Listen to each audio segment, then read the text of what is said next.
Live, a show for pool chemistry enthusiasts where we talk about all the coolest chemistry stuff you never knew you wanted to know. Any chemical advice or suggestions are opinion and utilized at the discretion of each individual pool operator. With that out of the way, let's start the show.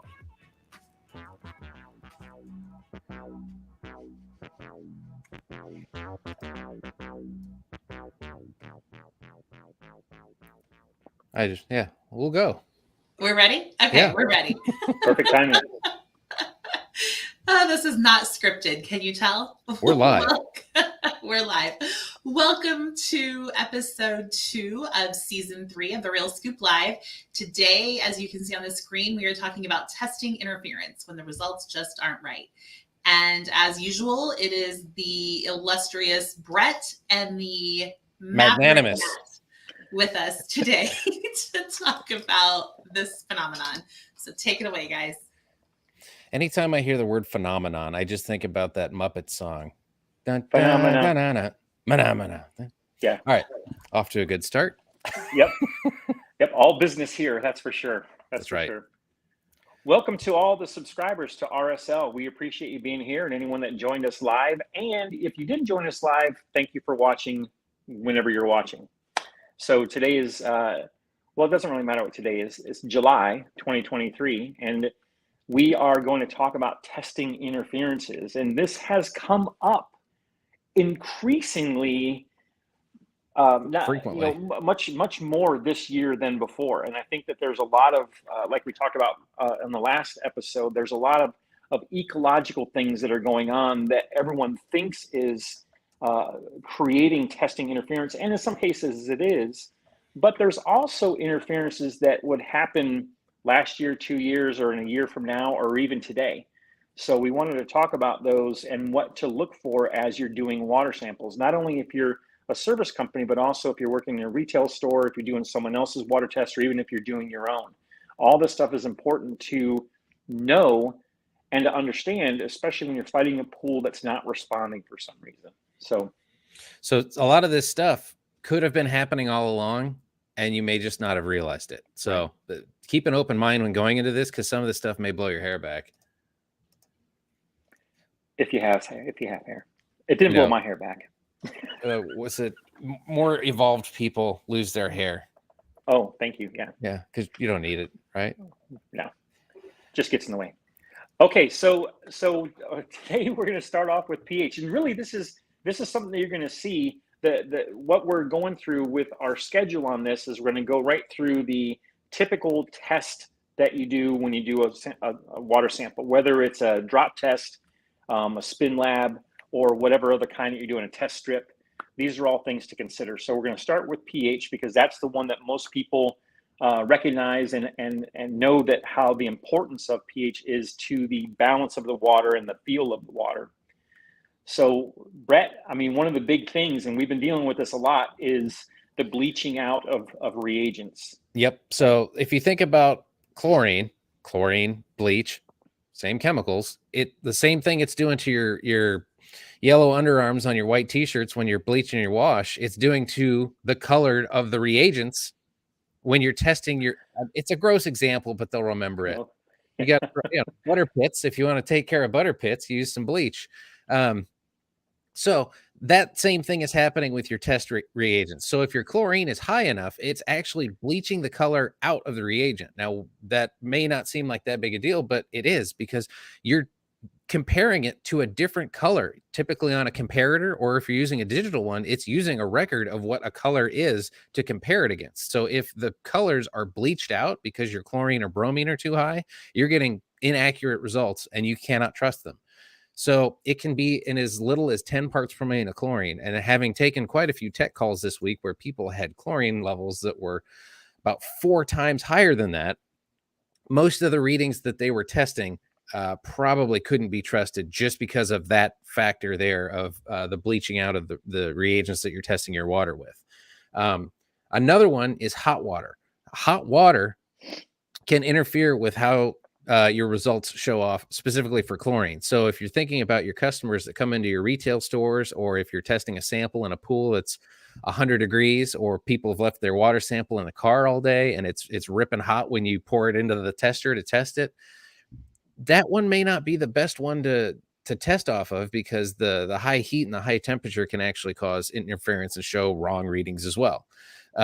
So we'll actually talk more about temperature on a further slide down, but just know that can affect this one as well. So there's two more parts to that too before we go on to the next one, and that is when you have a water sample that's rip roaring hot, you may be, and most likely will be, having the chlorine burn out as well. And so if something was really hot, even if it came down to room temperature, it may register that the chlorine is 0 when really it could be 3, 5, or 10. We just don't really know. And the other part of the high chlorine is that if you're doing a spin lab, and this is something that's important to know, and I think that that this is probably the best place to put this part, is that the spin lab does not get bleached out, but it only registers up to 15 parts per million, right around there. And so what happens essentially is that you could do a spin disk test and have a chlorine reading of 15, but it can only read the reagent up to 15. So it may be that the actual chlorine is 20, or it could be 30, or it could be 50. You just don't know because it can't register past 15. So that's something to consider, especially in light of a couple of cases that we've been working on for the last 2 or 3 weeks, in that you keep getting a 15, 16 part per million of chlorine, but yet you're putting in loads and loads of thiosulfate, which is chlorine neutralizer, and you're still getting a reading of 15. And you may think, well, the thiosulfate's not working, but the chlorine might have been 60.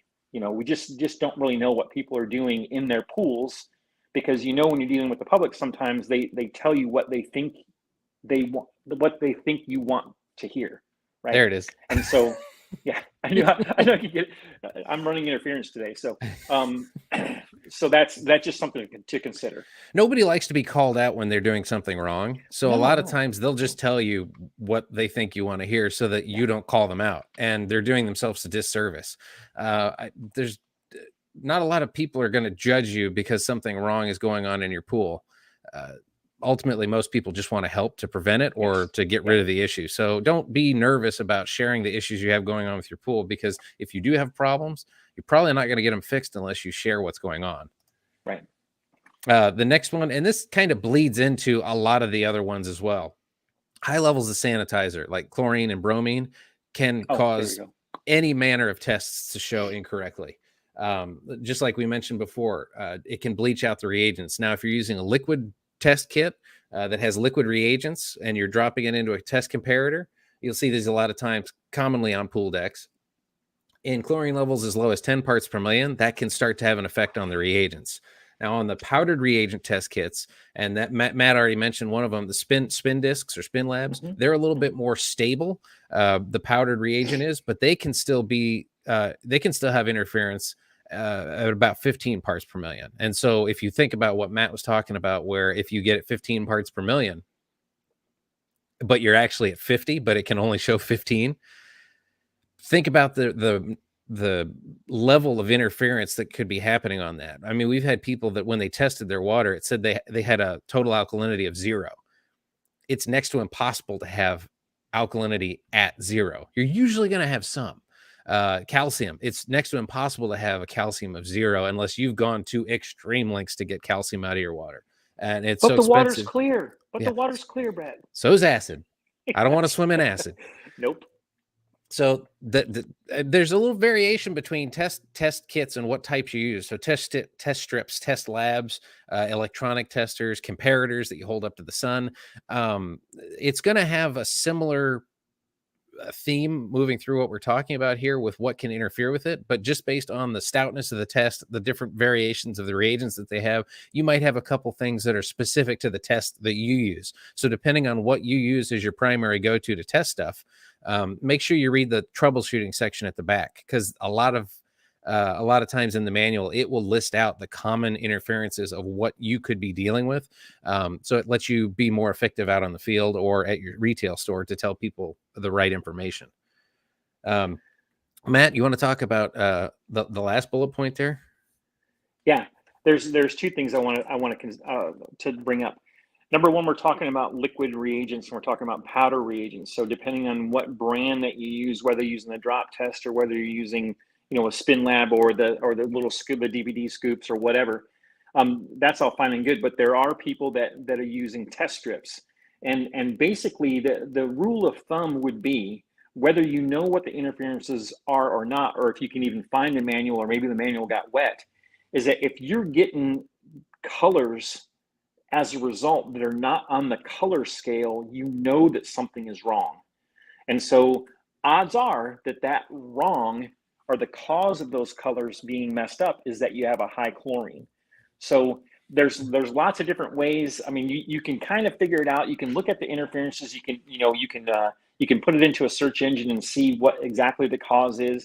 But basically, if it's not on the comparator scale of color, you know that typically it's either going to be super high in chlorine, which is what it probably is, or something else is way off. Because the other thing too, and what we didn't consider on this page, is that you can have reagents that are old, because remember that they have a shelf life.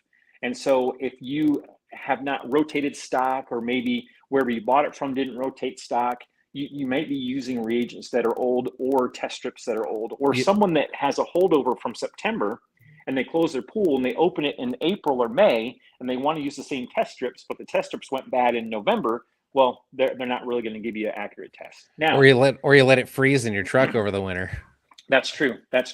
Or heaven forbid, you have a test strip little case that you get water in.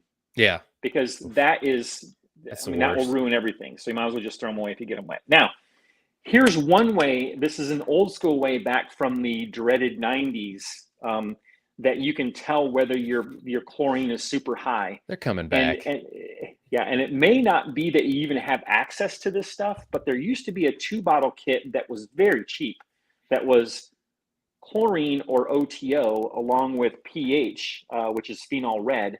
And it was 2 little bottles, and typically you could buy that whole kit for $3 at the time, or you could buy a replacement reagent for about 79 cents. So the OTO, which really isn't as available nowadays, if you have your hands on one of those, the way to test if you have a super high chlorine is literally to put 3 milliliters of water in a little comparator, and then put 1 drop of OTO in there and move it around a little bit. If that water turns, I'm not going to use what I normally say, golden, then that means the chlorine is super high. And if that's the case, then that means that water test is not a viable water test, and you need to try again. So if you're at the pool, that means that don't test it this week, because you can't give accurate results. You don't want to tell a pool owner, oh, well, your pH and well, that was weird. He's back though. Yeah.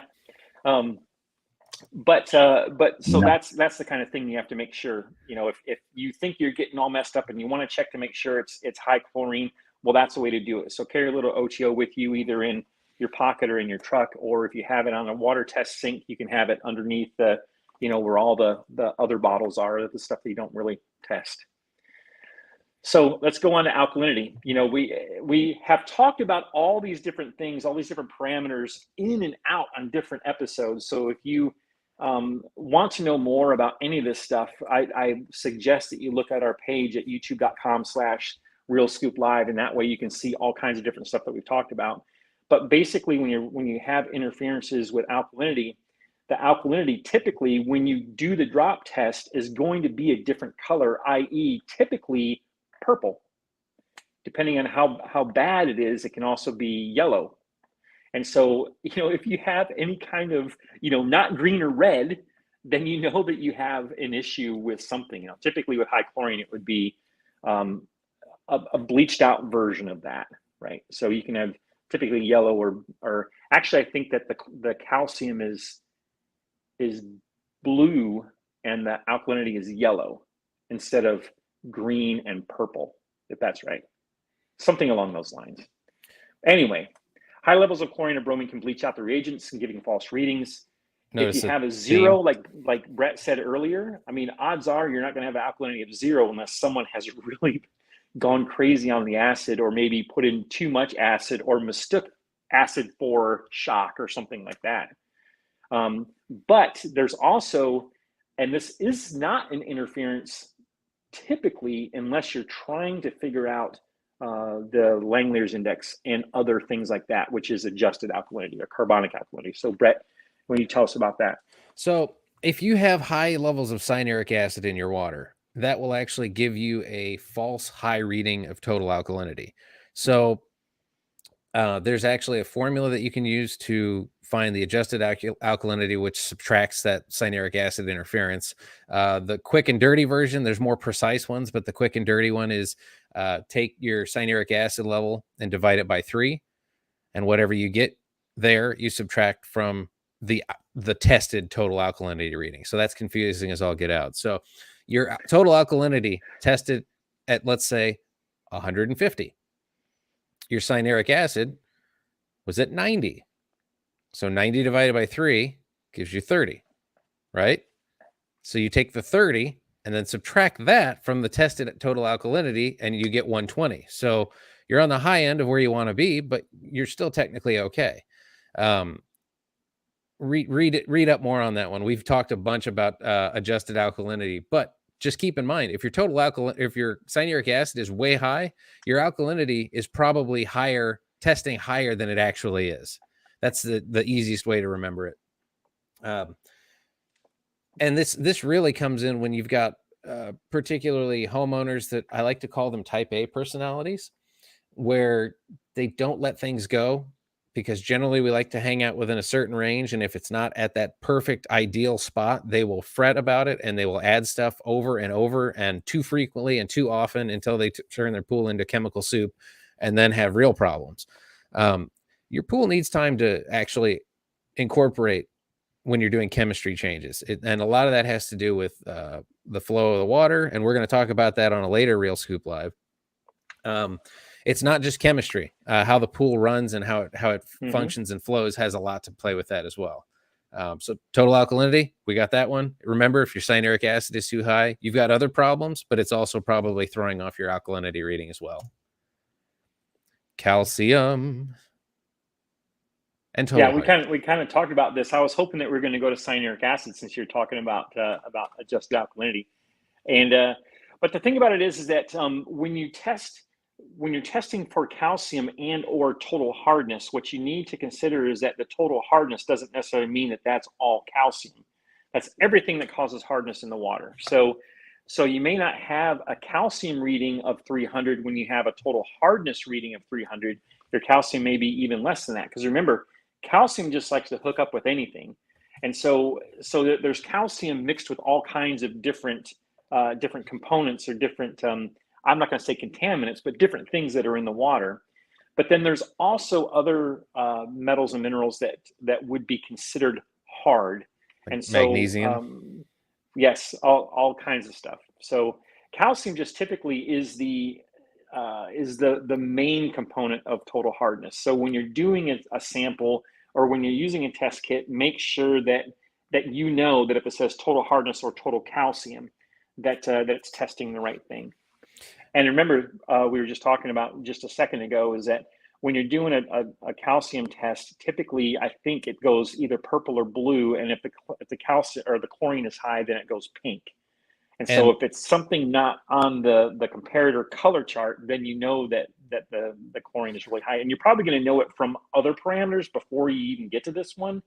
But there's really no sense in continuing the test if you know that the chlorine is super high and wreaking havoc with the reagents. And if you've got or if the water was super hot. If you've got high stray metals in your test sample, that can actually throw off your calcium or total hardness readings as well. So if you're in a taking care of a pool that's on a well water, it's got iron, copper, any number of metals in there, that can actually throw off the readings that you get when you test it.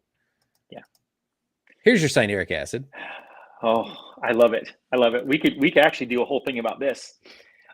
So here's the thing about cyanuric acid that Brett alluded to before. When you're doing a water sample, typically whether you're doing the drop test or the plunger one with the black dot, or even a test strip, there are certain tests that can go past 100, but not a lot of them, and typically they're not used a lot in the industry. So what happens essentially is, especially on the plunger test, is that when you get to 100, If you go past that, every pencil line is another 100.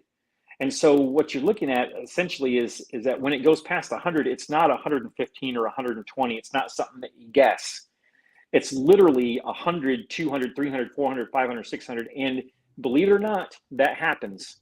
And so when you have people that are mistakenly using dichlor as a shock, or as an oxidizer, or as, you know, as their mode of sanitation, you know, not that we're anti-dichlor here, but dichlor does have 3 times more cyanuric acid than trichlor, which is the tablet. So if people are using dichlor as a shock because they're buying it at a big box store instead of using cal hypo or liquid chlorine, they're literally adding way more cyanuric acid than they should. And so if you want to have between 15 and 60, and you're running at 100 or even higher, like I took a call this week where the store was telling me that, well, this person's pool was measuring at 180 cyanuric acid, and they drained half of it and it went down to 140. And I said, well, that's still too high. Well, yeah, it's better than 180. Well, that's true. But still not where you want to be. Still needs to be about half of that, if not less, right? And that really comes down to the 15 to 60 comes down to who you ask. So without trying to be confusing, you need to know that right at 55 parts per million, anything above that actually becomes more detrimental to the kill rate of the chlorine. So the higher the cyanuric acid goes, the less effective the chlorine is. And so you may not think that that's a big deal, but if you're trying to get rid of combined chlorine and using the right amount of shock to reach breakpoint chlorination, it becomes a big deal. You need to consider that that's a big deal. And then also for interferences, because we were just talking about it, if you have a cyanuric acid that you think is 100, but it's actually 300, and you're using that same formula that Brett said about a third of your stabilizer actually gives you a false reading of alkalinity. If you're at 100, well, then you're talking about 33. A third is 33 of 100. But if you're at 300, it's 100. Right? So in the same instance as, or example, as Brett was saying, at 150 alkalinity, but you have a 300 stabilizer, your alkalinity, your actual alkalinity is only 50. And so 50 doesn't keep pH where it's supposed to be. So that's why you see some pH drift back and forth. All right, did I kill that? I probably talked too much about it, but you know, this kind of stuff is really exciting for geeks like us. So the one thing left on cyanuric acid that we really want to drive home, Top temperature. So you know, we said don't bring in really hot or really cold samples. Directly impacts how your cyanuric acid test reads. So if you've got water that's over 85 degrees, it will show a false low cyanuric acid. So think about that. We're in the dog days of summer. Matt said it's going to be 100 degrees where he is for the next 10 days. Your water's pretty hot, which means you have a false low cyanuric acid, which means if you're already testing at 100 parts per million, you're well over 100 parts per million. So when the temperature comes down to a reasonable level, if you test it at a room temperature, holy bejesus, my cyanuric acid went from 100 to 150 in 2 weeks. What happened?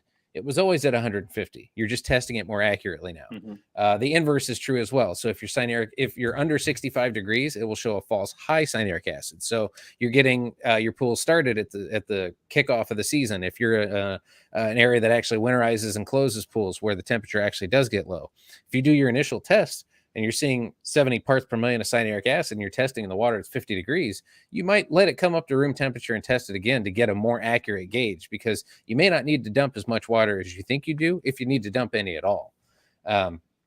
Test strips, pHs of higher than 8 or lower than 7 will give you weird results, and they can't really be trusted either. So maintain your normal balance where it needs to be and your temperature at about room temperature when testing to get accurate tests on cyanuric acid. I think one of the aspects of what you're talking about just right there is that if you have, for some reason, water that's above 85 degrees, like if you're from Central Texas where it's 106 every day, or in the desert, if you do a sample and a cyanuric acid level is at 0, but we know that the water above 85 is giving you a false low reading, well, maybe you shouldn't put in any cyanuric acid.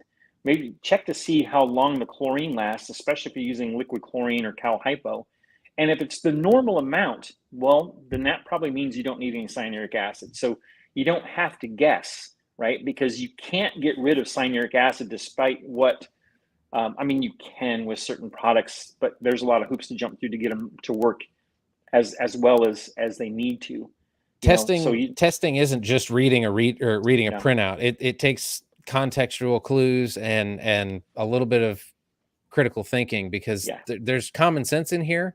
But if you haven't had to deal with this before, I mean, people who just got into a retail store, or people who just started doing pool stuff, if they're looking at a printout, those are under ideal situations. So if you're reading this and it just says add this, this, and this, that's in a sterile bubble of an environment. There's nothing else going on. There's no, the computer doesn't have the ability at this point in time to consider all the other goofy stuff. That's where the human interaction comes in. That's why a lot of times you'll see at retail shops, the people doing the water test will go through line by line and maybe make notes and say, hey, it's calling for this. Don't do that. Add half of this. Do this. Do that. And they're actually tweaking a little bit based off of what they know actually happens in their markets. So the printouts or the test results are a good baseline or jumping off point, but they do require a little bit of critical thinking before you can actually get to the point of being a pool miracle worker,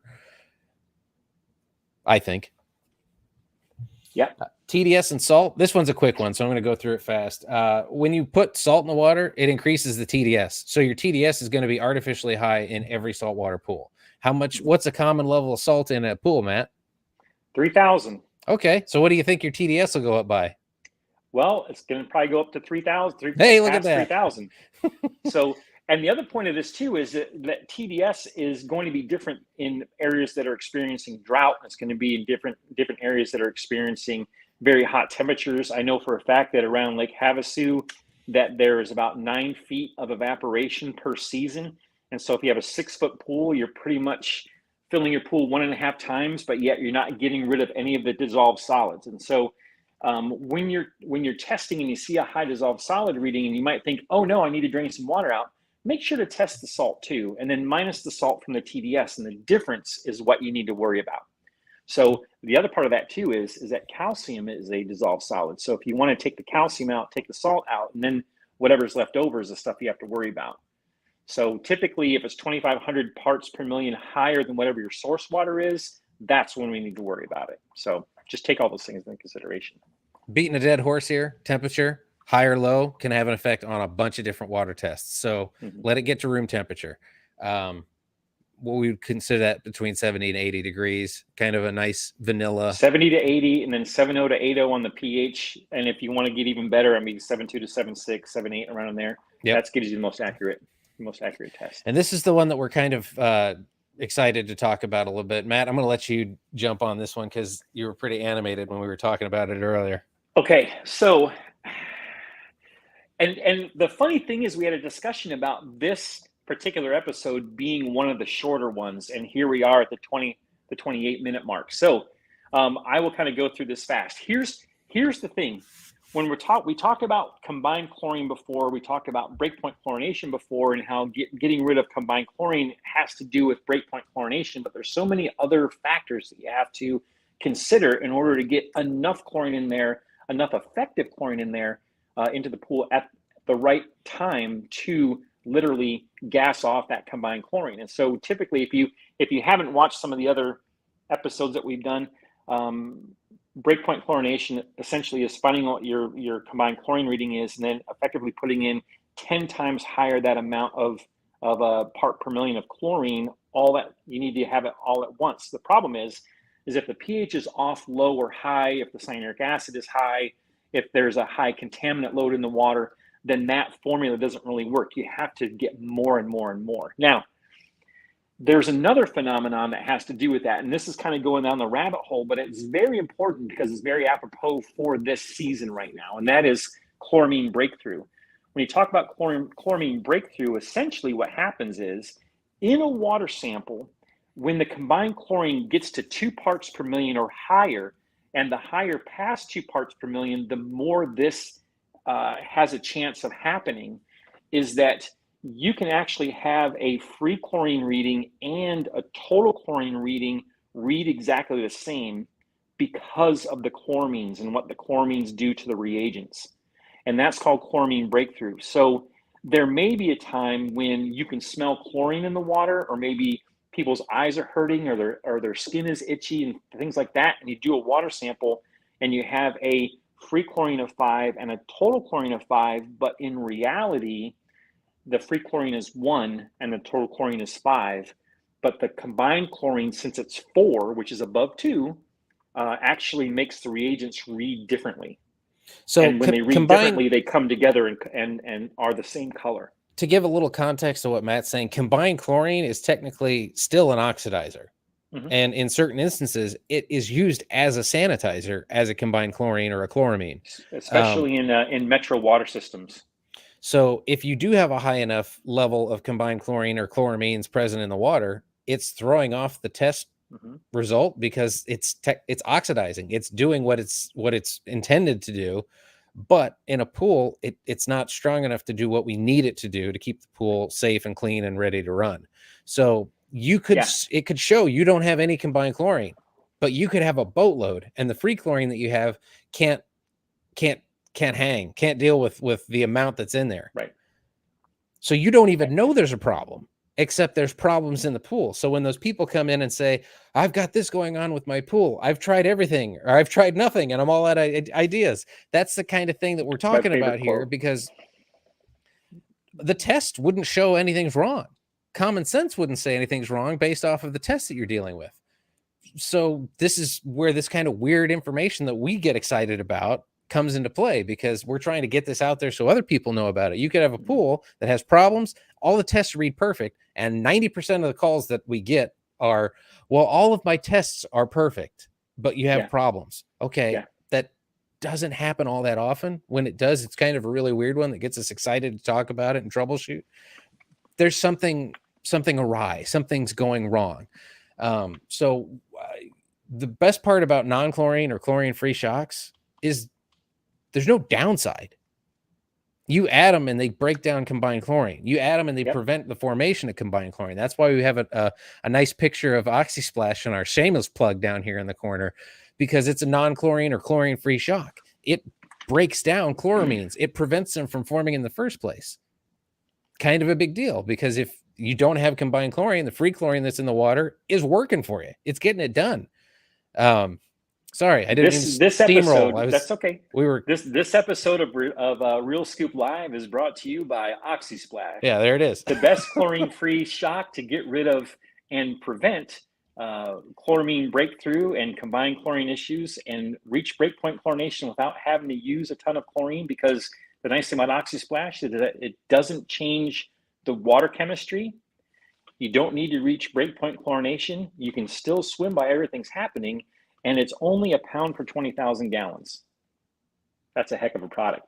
And we're glad that OxySplash is our sponsor. And if you notice the little shameless plug there in the bottom right, we appreciate that. So this one is a little bit longer. We always say this, but let's wrap it up, Brett. That's right. So closing it out, if you've got a low battery in your tester, can throw false readings. Are you colorblind? That could affect how you read test results.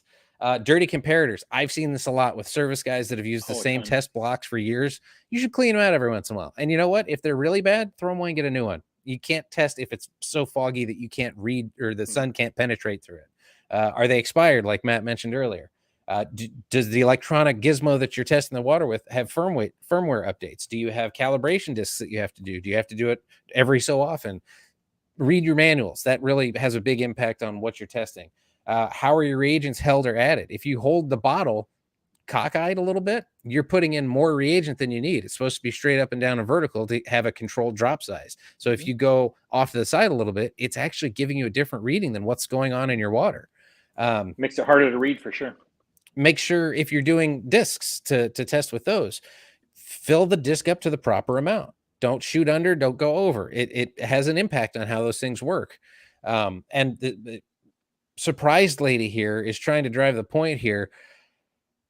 If you notice, if you keep your things more consistent, the longer you keep them consistent, the better it is for you, because a lot of different factors can throw off a lot of different tests. So if you can't even test and trust the test results that you're getting because so many things are out of whack on your pool, it's really hard to troubleshoot. And that's when it gets frustrating. And that's when pool professionals can potentially lose customers because they think you don't know what you're doing because you're getting wrong results based off of the weird stuff going on in their water because they let it get to that point. So, or they didn't tell you everything that you need to know, or Yeah. you didn't think to ask them, right?